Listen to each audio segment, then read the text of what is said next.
Audiolibros en 15 minutos. Suscríbete al canal y explora un nuevo libro cada día. El modus operandi moderno de Wall Street comenzó como una solución alternativa para evitar los impuestos sobre el patrimonio. ¿Ha escuchado el término compra apalancada Olvo? Bueno, en la década de 1980, la Olvo se había convertido en una mala palabra, sinónimo de codicia empresarial y de la naturaleza desquiciada de Wall Street. Pero en sus inicios, la Olvo era simplemente una forma de preservar el patrimonio familiar. Estas transacciones fueron ideadas por abogados inteligentes que buscaban formas de ayudar a los propietarios de negocios adinerados a eludir los impuestos sobre el patrimonio y transferir dinero a sus herederos. No por casualidad, las Olvo aparecieron por primera vez a finales de la década de 1960, cuando una generación de personas, algunas de las cuales habían construido enormes imperios empresariales, se preparaban para jubilarse. Debido a la forma en que funcionan los impuestos sobre el patrimonio, si los dueños de negocios quisieran jubilarse y transmitir sus empresas a sus herederos, habrían tenido que pagar enormes sumas de dinero en impuestos. En estas circunstancias, por lo general tenían tres opciones. En primer lugar, podían pasar la empresa a un heredero y pagar sus impuestos en su totalidad. En segundo lugar, podían vender la empresa, cediendo el control de la misma en el proceso, y, por último, podían salir a bolsa y poner la empresa, y el precio de sus acciones, a merced del mercado. Naturalmente, ninguna de estas tres opciones era especialmente atractiva. Por lo tanto, un abogado llamado Jerry Colbert desarrolló una solución, aunque bastante lenta y prolongada. Digamos que el señor Big se retiraba. Sus abogados fundarían una sociedad fantasma, y contratarían a varios inversores que solicitarían enormes préstamos para comprar la empresa del señor Big. El señor Big seguiría manteniendo una participación en su negocio, manteniendo así cierto control, mientras que los inversores se habrían quedado con la empresa objetivo por un precio mucho más bajo que si la hubieran adquirido al final de una guerra de ofertas con otros posibles compradores. El dinero para estas adquisiciones provendría de préstamos bancarios, bonos de seguros y fondos personales de los inversores. Como resultado, los inversores involucrados solo pagaron alrededor del 10% del costo, mientras que obtuvieron el 30% de los bonos de seguros, y el 60% de los préstamos bancarios. En otras palabras, los inversores adquirieron la empresa objetivo a cambio de casi nada, mientras que la sociedad fantasma contrajo una enorme cantidad de deuda, cuyos efectos repercutirían principalmente en la empresa objetivo. En la década de 1980, las Olvo se convirtieron en máquinas de hacer dinero, lo que provocó elogios y críticas apasionadas. En 1982, una empresa llamada Gibson Greetings se vendió por $80 millones a un grupo inversor que había pagado solo $1 millón del coste por sí mismo. Un año y medio después, la empresa salió a bolsa y se revendió, esta vez por $290 millones. El principal inversor individual había invertido $330,000 y los había convertido en $66 millones. En otras palabras, la moda de las Olvo estaba en pleno apogeo. Los inversores tenían claro lo rentable que era esta táctica, y en 1983, se estaban realizando 10 veces más Olvo en comparación con solo 4 años antes. Entonces, ¿qué provocó este frenesí? Bueno, había dos factores principales. En primer lugar, el Código de Impuestos Internos de los Estados Unidos desempeñó un papel central al permitir las deducciones del impuesto sobre los intereses, pero no los dividendos. Como resultado, se alentó a las empresas a endeudarse y pagar intereses, en lugar de operar con ganancias. En segundo lugar, la aparición de bonos basura, inversiones especulativas con un alto riesgo de impago, permitió recaudar una enorme suma de dinero en poco tiempo. Los bonos basura se pueden recaudar en un instante, lo que transforma a los Olvo de procesos lentos y vagabundos en adquisiciones rápidas y agresivas. Naturalmente, este cambio sorprendió y los Olvo fueron castigados tan enérgicamente como promovidos. Los defensores de esta táctica dijeron que hacía que las empresas fueran más ágiles y aumentara su valor, lo cual era un argumento válido, ya que un Olvo podía transformar una empresa. Después de todo, la enorme carga de la deuda implicada permitió a los inversores racionalizar el negocio sin piedad, reduciendo los costos siempre que fuera posible. Sin embargo, la carga de la deuda también alimentó las críticas contra las LBO. Los funcionarios del gobierno advirtieron que una adquisición apalancada un día significaba una quiebra al día siguiente. Naturalmente, los perdedores en tales situaciones fueron los empleados de las empresas objetivo, muchos de los cuales perdieron sus empleos. Sin embargo, los accionistas originales también sufrieron, el valor de sus inversiones se derrumbó a medida que la empresa asumió toda la nueva deuda. Pero basta de detalles minuciosos. Ahora que tienes algunos antecedentes sobre lo que es un LBO, a continuación conocerás a un hombre que estuvo detrás de una de las mayores compras apalancadas de todos los tiempos.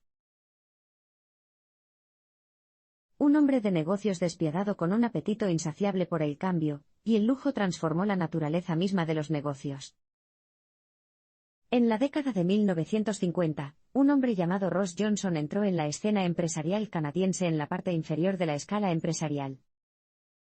Se convertiría en un excelente ejemplo de una nueva generación de empresarios, uno que se movía con entusiasmo de una empresa a otra, jurando lealtad a los inversores más que a una empresa.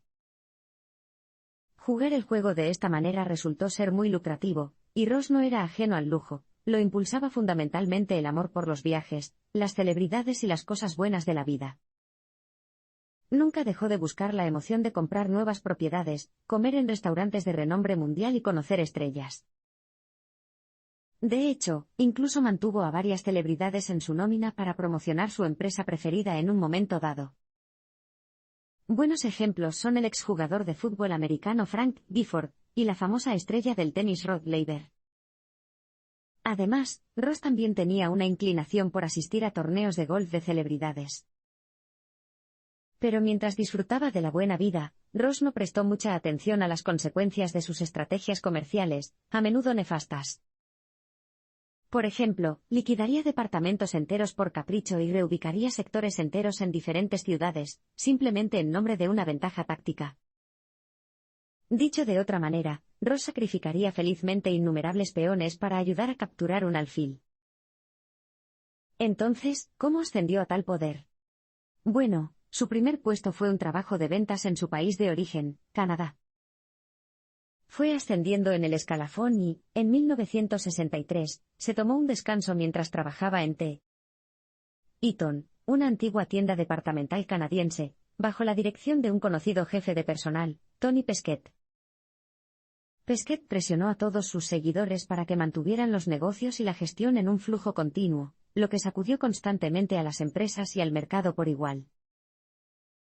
Si bien los críticos de este enfoque dijeron que esa táctica simplemente significaba buscar el cambio por el cambio, dejando tras de sí una estela de caos y destrucción, Johnson personalmente se benefició enormemente al adherirse a ella.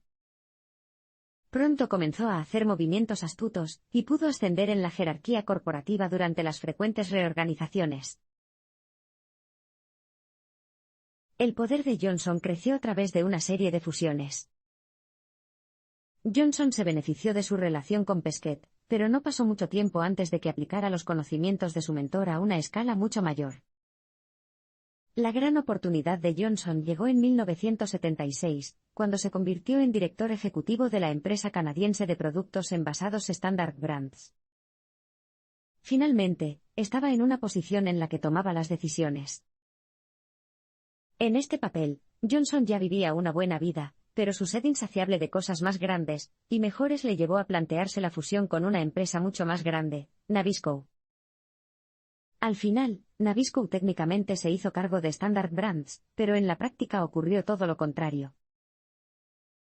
En aquel entonces, Nabisco ya era responsable de algunas de las galletas y galletas más populares del mundo, entre ellas Ritz y Oreo. Gracias a sus productos de increíble éxito, en la década de 1980, Nabisco se había convertido en una empresa monolita eficiente y conservadora. Los empleados nunca trabajaban después de las 5 p.m. y nadie temía por su trabajo. Sin embargo, cuando Nabisco se fusionó con Standard Brands, la agitación practicada por Johnson pronto chocó con los protocolos establecidos por Nabisco. En lugar de pasar tiempo en reuniones aburridas, sumidas en un sinfín de presentaciones, el equipo de Standard Brands lanzaba ideas al azar, molestando a todos los que los rodeaban. Incluso se burlaron de Johnson, quien alegremente alentó este comportamiento revoltoso. El enfoque de Johnson se extendió rápidamente a Nabisco, y el mismo cambio se produjo cuando la empresa se fusionó más tarde con R.J.R. Reynolds, una de las compañías tabacaleras más grandes del mundo. En ese momento, R.J.R. Reynolds era una de las marcas de cigarrillos más exitosas de Estados Unidos. Su fundador introdujo innovaciones como el primer cigarrillo preenrollado, y una famosa marca de tabaco para pipa, y la empresa dominó el mercado. Cuando las firmas se fusionaron, fue por las oportunidades de crecimiento que ofrecería a ambas. Sin embargo, el llamativo comportamiento de la empresa del norte de los Estados Unidos, Nabisco, entró inmediatamente en conflicto con los valores de su homóloga del sur, R.J.R. Por ejemplo, los empleados de la fábrica de R.J.R. nunca habían visto una limusina, cuando era el medio de transporte preferido de los gerentes de Nabisco.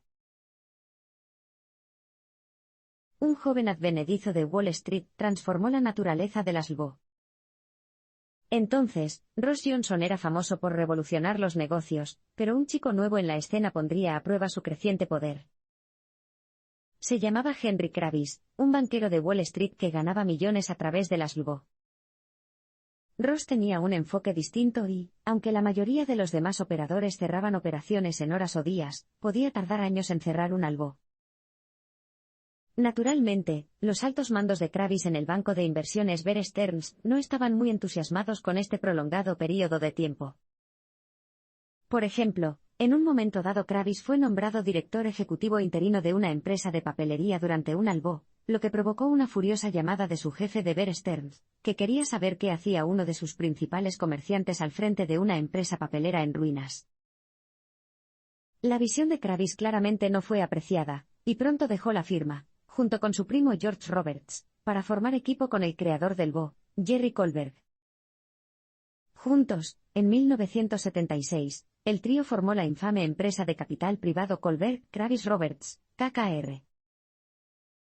Fue a través de esta empresa que Kravis desempeñó un papel clave a la hora de hacer que las LBO pasaran de ser soluciones fiscales inocuas a convertirse en un poderoso vehículo para la adquisición de empresas.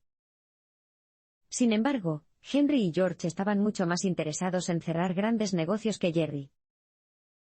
Los primos sabían que cerrar un acuerdo de $100 millones requería casi tanto trabajo como recortar uno por $10.000 millones, y no estaban dispuestos a perder el tiempo.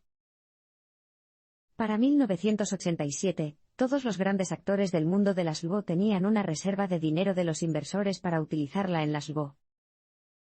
Pero los primos Kravis pusieron sus miras en un bote aún más grande. Al formar un enorme fondo de inversión, la pareja demostraría a todos que tienen el mayor poder, y que las operaciones más importantes les pertenecían a ellos. Para lograr este objetivo, tras un acuerdo masivo con Beatrice Foods, con sede en Chicago, KKR comenzó a buscar financiación para un nuevo cofre de guerra. La empresa incluso eximió de las comisiones de gestión de su fondo durante los primeros años para atraer a más inversores. Muy pronto, habían reunido $600 millones, el doble de dinero que la competencia. Cuando Ross Johnson entró en el juego del LBO, su codicia se convirtió en una calamidad. Profesionales como los primos Kravis fueron los principales responsables de refinar los LBO, pero con tanto dinero que ganar, casi todos querían participar en la acción. Así que, aunque Johnson no tenía ninguna necesidad de llevar a cabo un LBO, sabía que si no lo hacía, recordaría el momento como una oportunidad perdida. Pero Johnson sabía que su codicia disuadiría a cualquier jugador serio de tocar a R.J.R. Nabisco, incluido el KKR. Como resultado, su única opción era optar por una empresa ajena al mundo del LBO, la empresa de banca de inversión Shearson. Esta empresa estaba desesperada por quedarse con su parte del pastel del LBO, y aceptaron con gusto condiciones absolutamente descabelladas, como entregar una enorme parte del acuerdo total a Johnson, y garantizar el mantenimiento de ciertos presupuestos departamentales y paquetes de jubilación. Naturalmente, tales concesiones pondrían en peligro las medidas de austeridad en las que se basa cualquier LBO sólida, como reducir el tamaño de los departamentos para pagar la deuda contraída a través del acuerdo. Pero este no era el único problema. La participación de varios novatos del LBO significó que el trato se gestionó sin la discreción y la crueldad necesarias para tener éxito. Después de todo, un LBO bien ejecutado termina antes de que alguien se dé cuenta de que ha empezado. Para garantizar esto, los altos ejecutivos se reúnen con los inversores y elaboran un paquete de compra. Una vez que todo esté en orden, y hayan llegado a una oferta sobre el precio de las acciones, los ejecutivos someten la propuesta a votación de la Junta. En este momento, el acuerdo ya está tan avanzado que la Junta básicamente no tiene más remedio que decir que sí. La dirección pide que se vote a favor o en contra y, si el Consejo de Administración dice que no, los asaltantes corporativos están preparados para irrumpir y apoderarse de la vulnerable empresa simplemente comprando una cantidad suficiente de sus acciones en el mercado de valores. Sin embargo, en el caso del acuerdo de Johnson, la falta de experiencia hizo que la información saliera a la luz antes de lo debido, lo que tuvo consecuencias desastrosas. Una oferta inicialmente baja de Johnson provocó que otros postores se lanzaran al ring. La oferta de Johnson por LBO estuvo condenada al fracaso desde el principio. Así es como se desarrolló. Él y Shearson tenían la intención de ofrecer un precio de $75 por acción de RJR Nabisco, $4 por acción más de lo que la empresa había vendido nunca. Tras analizar las cifras, el precio total ascendió a $17.6 millones, el doble de la cantidad que cualquier banco había prestado para una adquisición. De hecho, ni siquiera estaba claro inicialmente si había tanto dinero disponible en el mundo. Naturalmente, cuando la Junta se enteró de la oferta de Johnson, insistió en emitir un comunicado de prensa y abrir la oportunidad de recibir otras ofertas. Francamente, a la Junta no le importaban Johnson ni su estilo de gestión, y estaban encantados de deshacerse de él si podían. A medida que se difundió la noticia, empezaron a llegar ofertas. Se encargó a un comité especial la tarea de conseguir la mejor oferta para los accionistas, y destacaron dos ofertas. KKR ofreció $94 por acción, y First Boston, a modo de escapatoria fiscal, estaba dispuesta a ofrecer entre $105 y $118 por acción. Pero antes de que se hicieran estas ofertas, Shearson se enteró de que Kravis iba a lanzarse al ring, y cambió su oferta a $100 por acción en un intento de sobrepujar más que él. Al final, no importó, la enorme oferta de First Boston provocó una segunda ronda de ofertas. Se pidió a todas las partes involucradas que hicieran otra oferta, y se le pidió a First Boston que mostrara cómo podían conseguir los fondos. Tanto Shearson como Colbert Kravis aumentaron sus ofertas, situándose entre $108 y $109, mientras que First Boston no consiguió la financiación necesaria. Como resultado, la batalla se redujo a un empate de las dos firmas.